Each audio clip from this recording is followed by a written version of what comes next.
People would think, oh, I'm too old for that. You're never too old.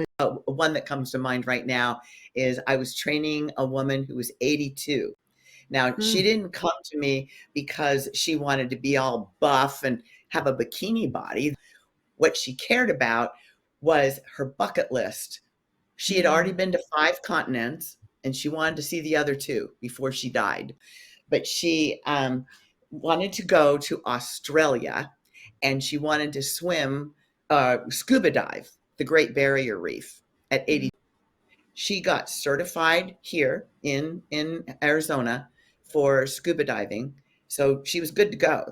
But what bugged her was that in their practices and stuff, she had to drag her oxygen tanks across the Mm. deck of the ship, the boat, and they were so heavy because they're not in the water. And it just really irked her that she had to always ask for help for people to drag her oxygen tanks over to the edge so that she could get all geared up and go into the water.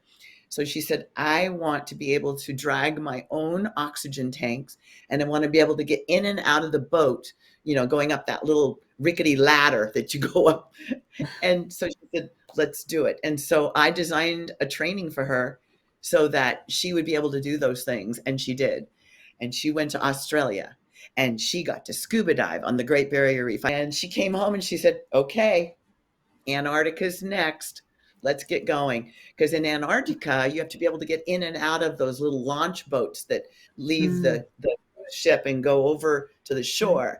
And then you have to hike up these slippery glaciers with walking sticks. And she says, wow, we got to train for that. So we trained for that.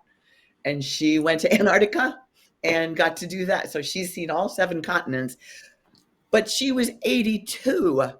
People would think, oh, I'm too old for that. You're never too old. It's just a number. Never That's right. for anything.